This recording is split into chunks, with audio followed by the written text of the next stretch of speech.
cá estou eu mais uma vez para vos falar de grandes autores da literatura mundial. O meu nome é Sebastião Barata e hoje vou falar-vos de fábulas e fabulistas.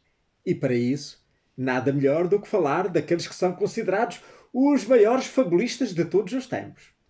Esopo, um fabulista grego que teria vivido na Grécia Antiga entre o século VII e VI a.C., considerado por muitos uma figura lendária que passou para a história como o primeiro criador de fábulas, e Jean de La Fontaine, que foi um poeta e fabulista francês, nascido em Château-Thierry em 1621 e falecido em Paris em 1695.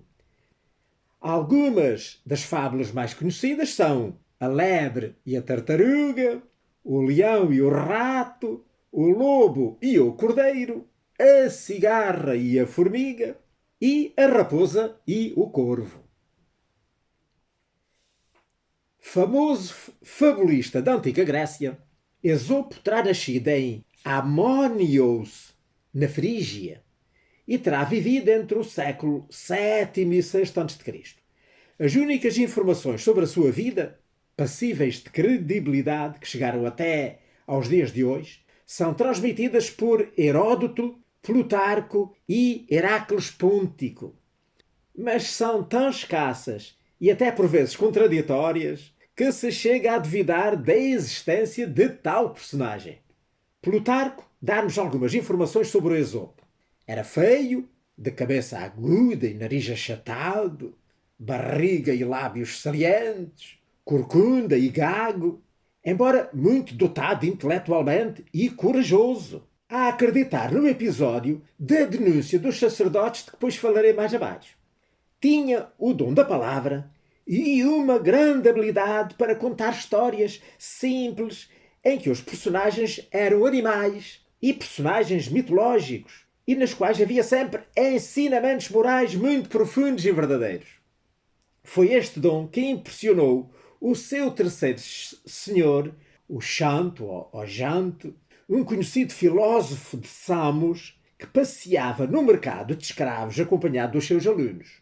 O Xanto imaginou que o Esopo fosse exibido para valorizar os outros dois escravos e perguntou-lhes o que faziam. Cantor fazia todas as coisas e custava 1000 moedas. Pois o Gramáticos também fazia todas as coisas e custava 2000 moedas.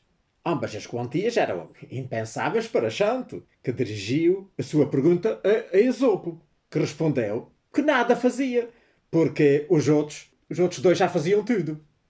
Que ele era deformado, de facto, mas que um filósofo deveria considerar a mente para além da aparência. Então o Xanto comprou o Esopo e deu por ele um preço, enfim, muito modesto. O Esopo viveu, portanto, em Samos como escravo do Xanto, mas este, mais tarde, surpreendido pela sua genialidade, resolveu dar-lhe a alforria. Depois disso, o Esopo viajou, andou pelo Egito, pela Babilónia, enfim, pelo Oriente, o que contribuiu muito para o enriquecimento do género então que ele fundou, a fábula.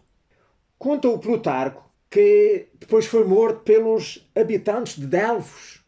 A sua morte teve origem numa condenação por ter roubado uma taça de ouro do interior do templo dedicado a Apolo em Delfos. Conta ainda que este acontecimento foi provocado por uma armadilha montada pelos sacerdotes do dito templo, devido a Esopo ter denunciado os seus maus costumes. Esopo foi então condenado pela população de Delfos, que o lançou do alto de um penedo. Provável inventor da moral da história, no fim das fábulas, o Esopo tornou-se um mito. Para além dos autores já mencionados, ele foi citado também por Aristófanes e, ao que parece, Sócrates pôs em verso as suas fábulas, com base numa coletânea hoje perdida, que em meados do século V a.C. circulava em Atenas. A mais antiga coletânea de fábulas atribuídas ao Esopo de que se tem conhecimento é a de Demétrio de Faleros, que é do século IV a.C., Depois há uma do Bábrio, do século III depois de Cristo, e uma outra do Fedro, que é do século I depois de Cristo.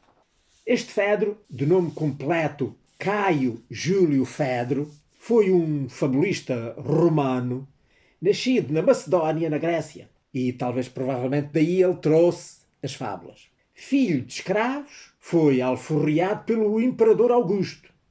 O Fedro enriqueceu estilisticamente muitas das fábulas do Esopo, a quem ele se referia como o criador do género da fábula. Como introdutor da fábula na literatura latina, o Fedro redigia as suas fábulas normalmente sérias ou satíricas, tratando das injustiças, dos males sociais e políticos, expressando as atitudes dos fortes e dos oprimidos, mas também, por vezes, breves e divertidas. Esta simplicidade explica porque elas tiveram tanto sucesso séculos depois, durante a Idade Média. O Fedro publicou 5 livros de fábulas esópicas, provavelmente adaptadas aos acontecimentos da sua vida e da sua época, da qual depois foi publicada uma seleção em 1752. Há uma edição portuguesa, provavelmente proveniente desta edição de 1752, que foi feita para inquérito no ano de 1992. Eu não conheço mais nada de fábulas do Fedro editadas em Portugal. Depois, no século XIV, um monge grego de nome Planúdio escreveu A Vida de Esopo, sendo-lhe atribuída também a coletânea que hoje é conhecida como Fábulas de Esopo, onde estão recolhidas cerca de 40 fábulas atribuídas ao Esopo. O Jean de La Fontaine, do século XVII, e o Jean-Pierre Clary de Florian, do século XIX, enfim, entre uma imensidão de outros autores de fábulas, cuja influência, enfim, não é tão direta como foi nestes, e inspiraram-se claramente nas fábulas de Esopo para criar as suas próprias fábulas. Então iria falar agora do Jean de La Fontaine, que nasceu no dia 13 de julho de 1621 em Château-Thierry, na região da Champagne, na França, de uma família burguesa. O seu pai era superintendente da guarda florestal e de caça real lá na região. Em 1641, La Fontaine ingressou no oratório de Reims, mas logo viu que a vida religiosa não lhe agradava e 18 meses depois saiu do convento. Entre 1645 e 1647 ele estudou Direito em Paris, mas, tal como a teologia, também o estudo das leis não lhe agradou. E em 1647 o seu pai resolveu casá-lo. A noiva, Marie Ricard, tinha 14 anos e um dote de 20.000 libras. 11 anos depois, o seu pai morre e o La Fontaine herdou o emprego do pai. Mas, convicto de que o trabalho realmente não o satisfazia, ele vendeu o cargo, abandonou a mulher e os filhos e foi para Paris. Na capital francesa, decidido a ser escritor, o La Fontaine frequentava o ambiente literário, onde conheceu escritores, poetas e dramaturgos importantes como o Corneille, a Madame de Sévigné, o Boileau, o Racine e o Molière. Com estes 3 últimos ele travou grandes amizades. Os escritos de La Fontaine tornaram-se verdadeiros retratos da sociedade, com todos os seus vícios, diferenças sociais e problemas retratados na sua obra.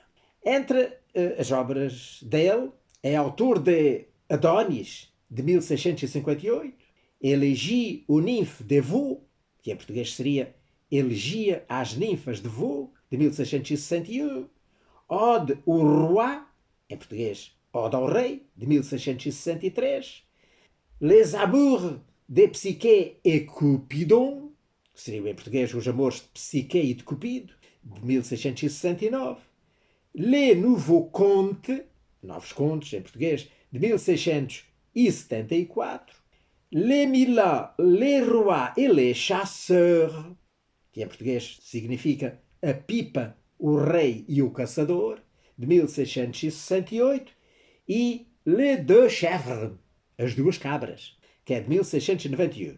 Creio que nenhuma destas obras do La Fontaine estão publicadas em Portugal. Ele escreveu também a biografia chamada A Vida do Esopo, o Frígio, onde ele então considerava o Esopo um grande sábio que ensinava a verdadeira sabedoria com muita arte. E foram então as fábulas escolhidas, inspiradas na literatura clássica e oriental, e sobretudo nas do Esopo, que lhe viriam a atrair a celebridade. Tinha então, nessa altura, o La Fontaine já mais de 40 anos de idade, quando ele começou a escrever fábulas. Escritas em verso, as fábulas de La Fontaine foram publicadas em 12 livros, dos livros 1 a 6, em 1668, do 7º ao 11º, em 1678, e depois o 12º, em 1694. Apesar de, na altura, a fábula não ser assim um género muito conceituado, as suas histórias tornaram-se mundialmente famosas e até hoje, ainda hoje continuam a ser das fábulas mais conhecidas, as fábulas do La Fontaine.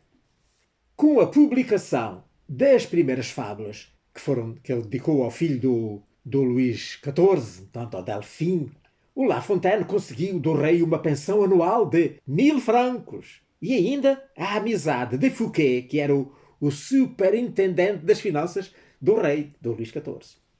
Quando Fouquet caiu em desgraça perante o rei e foi preso, o La Fontaine permaneceu fiel ao amigo e dedicou-lhe alguns dos seus textos, o que despertou a antipatia do Luís XIV. Felizmente, duas senhoras da corte acolheram-no, tanto sucessivamente. Foi acolhido primeiro pela duquesa de Bouillon, que era sobrinha do cardeal Mazarin. Os seus amigos, então, obtiveram para ele o cargo de cavaleiro ao serviço da duquesa viúva de Orleans, de quem ele passou então a receber uma pensão. Então, quando a primeira das suas protetoras foi exilada e a segunda morreu, o poeta recebeu a hospitalidade de Madame de Sablière, que viria a durar 20 anos. Portanto, nesta altura, né, o La Fontaine já tinha 43 anos, quando ele foi a viver lá com a Madame de Sablière. Ele passou então a viver, né, como se disse, em casa alheia, a não fazer nada. Após um longo período de suspeita real, o La Fontaine foi reabilitado e foi nomeado membro da Academia Francesa em 1684. E a sua reputação em França, enfim, nunca mais desapareceu desde então até agora. Evidência disso é encontrada nas muitas pinturas e estátuas dos escritores espalhadas pela França, assim como as representações posteriores em medalhas, em moedas e em selos de correio. La Fontaine faleceu em Paris em 13 de abril de 1695, em casa de Madame Hervart, o seu último asilo depois de ter falecido a Madame de la Sablière. La Fontaine está sepultado no cemitério do Père Lachaise, lá na capital francesa, ao lado do dramaturgo Molière. Ora bem, então iríamos falar agora das fábulas. As centenas de fábulas da autoria do Esopo e de La Fontaine incluem histórias que fazem parte do património de todo o mundo e caracterizam-se por serem lições alegóricas sobre o comportamento moral em que as personagens são animais. As fábulas mais conhecidas são a lebre e a tartaruga, o leão e o rato, o lobo e o cordeiro, a cigarra e a formiga e a raposa e o corvo, além de muitas outras. As fábulas são, sobretudo, uma forma de pedagogia muito importante, essencialmente para as crianças, cuja viva imaginação fixa facilmente tudo quanto seja do domínio do fantástico. Sugerem normas de conduta que são exemplificadas pela ação dos animais, mas também de homens e de deuses e até de coisas inanimadas, também aparecem nas fábulas para nosso exemplo. O Esopo e os outros fabulistas partiam da cultura popular da sua época para compor os seus escritos. Os animais das fábulas falam, cometem erros, uns são sábios, uns tolos outros, são maus ou são bons, tal e qual como as pessoas. A intenção do Esopo dos seus seguidores era mostrar nas fábulas como os seres humanos agem tanto para o bem como para o mal, e daí tirar lições de moral, enfim, para a nossa vida. As fábulas guardam certas características tradicionalmente atribuídas a cada animal, mas apresentam traços perfeitamente humanos. Alguns exemplos. Na fábula da raposa e das uvas, a raposa, desdenhando as uvas que não conseguia alcançar, deu origem ao ditado popular: quem desdenha, quer comprar. Na raposa e o corvo, sugere que nunca podemos confiar naqueles que nos gabam muito, né? Porque quem tem peneiras não se livra das neiras. Na raposa e na cegonha, diz que nós não devemos ser vingativos, né? Porque lá diz o ditado: não faças aos outros o que não queres que te façam a ti. Está bem? Etc. por aí adiante. Não é certo que todas as fábulas atribuídas ao Esopo sejam da autoria dele. Muitas podem ter sido inspiradas nas fábulas escritas em sânscrito numa coletânea chamada Pancatantra e Hipopadesa, porque realmente têm muita semelhança com essas fábulas. E nós sabemos, não é, como eu já disse, que o Esopo andou lá pelo Oriente, teve contacto com essas civilizações ainda mais antigas do que ele, e portanto é perfeitamente natural e normal que ele de lá tivesse trazido ideias e que, portanto, se baseou nessas fábulas para escrever as suas. E que depois do Esopo passaram para os outros todos, para os outros fabulistas ao longo dos séculos, de que eu vos fui falando. Ora bem, eu tenho 2 livros, um que diz ter fábulas do Esopo e outro que diz ter fábulas de La Fontaine. O das fábulas do Esopo é este, que foi editado pela Porta Editora e que tem assim as fábulas adaptadas assim mais às crianças, numa linguagem mais adequada para elas. E o outro é de uma coleção de grandes clássicos que saiu assim que há já uma quantidade de anos, daquela editora assim de coletâneas que era a Planeta de Agostini, e que portanto está aqui, as fábulas do Jean de La Fontaine, e que tem aqui, ao que julgo, todas as fábulas dos 12 livros de La Fontaine. Então eu iria agora, assim para terminar, ler-vos algumas fábulas de um livro e do outro, por onde poderão ver como realmente o La Fontaine se inspirou nas fábulas do Esopo. Mas, lá está, adaptou-as à sua época e ao seu tempo. Algumas são mesmo praticamente iguais, mas algumas são um bocadinho diferentes, como iremos ver. Então, eu iria começar por vos ler a fábula da lebre e a tartaruga. Primeiro, segundo La Fontaine, e depois segundo o Esopo. Então vejamos como narra o La Fontaine em verso, como está aqui. Apostemos, disse a lebre a tartaruga matreira, que eu ainda chego primeiro ao alvo do que tu, que és ligeira. Cala a boca, toleirona, lhe disse a lebre mofando. O tens perdido a cabeça ou comigo estás zombando? Respondeu-lhe a tartaruga. Nisso me estás a entender que receias apostar porque não queres perder. Pois tu, Van, que és lesma, queres competir com a lebre? Isso é doença. Estás vária, provendo o efeito da febre. Eu, que por uma charneca, corro dos galgos em frente, com os canso, sem que me possam no lombo ferrar o dente, havia temer a quem gasta 1 hora num passo. Retrucou-lhe a tartaruga com todo o desembaraço. Leva, amiga de basófias, desculpas não valem nada. Se tem medo, não aposte. Porém, desce por cangada. Ande no mar e na terra. Sei muito bem o que é mundo. Propus-me a apostar contigo porque sei no que me fundo. Pois vá feito, diz a lebre, e aquele velho sobreiro seja a meta e leve o prémio a que chegar lá primeiro. De juiz não precisamos, porque eu na meta vou pôr as apostas que serão da primeira que lá for. Eis vai cumprir o que ajusta e volta num breve prazo. Não digo que foi a aposta, porque isso não vem ao caso. Dado o sinal de partida, estão das duas a par. A tartaruga começa lentamente a caminhar. A lebre, tendo vergonha de correr diante dela, tratando uma tal vitória de peta ou de bagatela, julga, cheia de vaidade, que ainda tempo lhe sobeja, se entrar a correr, já quando perto do sobreiro a veja.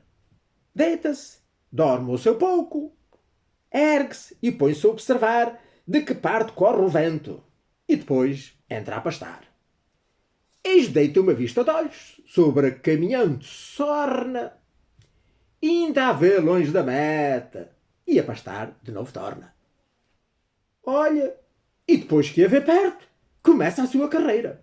Mas então apressa os passos a tartaruga matreira. A meta chega primeiro, apanha o prémio apressada, pregando à lebre vencida uma grande sorriada. Não basta só haver posses para obter o que intentamos. É preciso pôr-lhe os meios. Quando não, atrás ficamos. O contentor não desprezes por fraco se te investir. Porque um anão acordado mata um gigante a dormir. Ora, agora vejamos como diz o Fedro, enfim, adaptada e resumida para crianças. Um certo dia, a lebre decidiu troçar dos pés pequenos e do ritmo lento da tartaruga, ao que esta respondeu: apesar de seres veloz como o vento, eu conseguiria vencer-te com facilidade numa corrida. Vamos a isso! Exclamou a lebre absolutamente convencido de que isso seria impossível. A ouvir esta conversa estava uma raposa, e tanto a lebre como a tartaruga concordaram que deveria ser ela a escolher o trilho e a definir a meta. No dia marcado, a lebre e a tartaruga posicionaram-se nos seus lugares e iniciaram a corrida. Depois de correr alguns metros, a lebre, confiando na sua rapidez inata, decidiu parar para descansar e adormeceu na beira do caminho. A tartaruga, no seu passo lento e constante, não parou nem por um momento e lá foi andando até chegar à meta. Quando finalmente acordou, a lebre correu para a meta o mais rápido que conseguiu, mas viu que a tartaruga já tinha terminado a corrida e descansava confortavelmente depois de todo o esforço. E cá temos lição de moral. Devagar se vai ao longe. Iria talvez ler aqui a fábula de O Lobo e o Cordeiro. O Lobo e o Cordeiro. Ora então vou outra vez começar por La Fontaine. Num rio matava a sede terro anafado cordeiro. E mais acima, igualmente, bebia um lobo matreiro. Podia a fera faminta logo saltar e ir-lhe ao pelo, mas sem pretexto não quis agadanhá-lo e comê-lo. Bradou-lhe: olá, sou tratante! Espere, que eu já lá vou! Turba-me a água que bebo, sem atender a quem sou? Diz-lhe ele: bem vê, senhor, que está da parte eminente e que de lá, vindo as águas, turbar não posso a corrente. Turbaste assim, diz o lobo. Além disso, o ano passado tanto mal de mim disseste que ia ficando infamado. Veja, tornou-lhe o cordeiro, senhor, que está iludido, porque eu, esse ano passado ainda não era nascido. Raivoso, de olhos em brasa, responde o lobo glutão. Se por acaso não foste, foi teu maléfico irmão. O titubeante cordeiro, que já entre muras vive, lhe diz: Senhor, é engano, que eu irmãos nunca tive. Se ele não foi, foi teu pai. Agora estás convencido? Disse o lobo. E no momento foi o cordeiro engolido, que para dourar seus crimes, sempre o sagaz prepotente quer ter por base a razão, ainda que seja aparente. Ora, iríamos então agora ver do Esopo. Andava um lobo à procura de uma boa refeição, quando viu, ao longe e afastado do rebanho, um cordeiro indefeso. O lobo correu logo na sua direção, com o propósito de o devorar. Mas, em vez de atacar o cordeiro de forma rápida e violenta, decidiu arranjar um pretexto que justificasse o direito que ele achava que tinha de o comer. Assim que se aproximou do cordeiro, o lobo disse: Constou-me que há cerca de um ano andaste a falar mal de mim nas minhas costas. Como posso ter feito tal coisa, se nessa altura ainda não era nascido? Baliu o cordeiro num tom de voz choroso. Ao ouvir o argumento do cordeiro, o lobo voltou a implicar. E também sei que andaste a pastar nos meus campos. Não, meu bom senhor, respondeu o cordeiro. Isso é impossível, pois ainda nem sequer tenho dentes para comer. E disseram-me que andaste a beber água do meu poço, acrescentou sem perder tempo o lobo. Juro que não, exclamou o cordeiro. Nunca bebi uma só gota d'água, pois o leite da minha mãe tem sido o meu único sustento. Ao ver que o cordeiro tinha sempre resposta, o lobo agarrou-o e antes de o devorar disse: Bom, não vou ficar sem jantar só porque refutas todos os meus argumentos. E lá diz então a lição de moral. Contra a força não há resistência. Ora bem, para terminar, iria então ler-vos a fábula de O Corvo e a Raposa. Esta tem aqui uma diferença grande. Vocês estejam com atenção e vão reparar na grande diferença que há entre o La Fontaine e o Esopo. Então, o La Fontaine. Trazia um queijo furtado, faminto corvo agoureiro, e foi com ele no bico pousar num alto sobreiro. Uma raposa que o viu disse: Quem furta ao ladrão, segundo um velho ditado, tem 100 anos de perdão. Se ir-lhe ao poleiro não posso, porque não pousou mais perto, valha-me o ardil da lisonja, laço onde cai tão desperto. Depois, chegando ao sobreiro, no corvo os olhos fitou e, fazendo-lhe uma vénia, desta sorte lhe falou: Guardem-te os céus, ave excelsa, da águia real viva imagem. Que belo talhe que tens! Que linda cor da plumagem! É dor do céu, não quisesse fazer-te amável em tudo. Foras ou a sombra da terra a teres voz, mas és mudo. Logo, ao nécio de mostrar-lhe que tem voz, cresce o desejo. E um grasno soltar querendo, abre o bico e cai o queijo. Eis a raposa lhe o apanha, come-o e diz-lhe: Reconhece, corvo estulto, que a lisonja sempre é filha do interesse. Vive à custa o lisonjeiro de quem preza adulações. Comi o teu queijo e em paga te dou tão sábias lições. Ora, vejamos então como o Esopo contou aqui, adaptado às crianças. Um dia Um corvo estava empoleirado no ramo de uma árvore, a saborear tranquilamente um belo pedaço de carne que tinha conseguido roubar.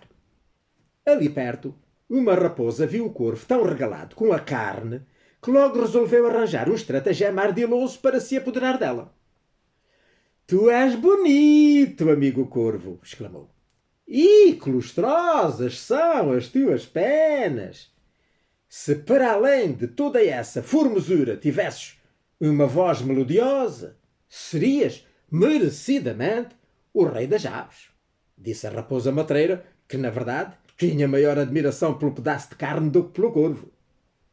Mas o corvo, envaidecido pela falsa lisonja e ansioso por mostrar à raposa como era bela a sua voz, abriu o bico para cantar e deixou cair a carne. A raposa abocanhou-a rapidamente e disse-lhe: Meu belo corvo, a tua voz é bonita que chega, mas a tua inteligência deixa muito a desejar. E lá diz a lição de moral: quem tem peneiras não se livra de asneiras. Espero que tenham gostado hoje desta conversa sobre dois autores e não um, os maiores fabulistas de todos os tempos, o Esopo e o La Fontaine. Por aqui me fico e pronto, se tiver vida e saúde, se Deus permitir, cá estarei para a semana para vos falar de outro grande autor da literatura mundial. Ora, passem muito bem!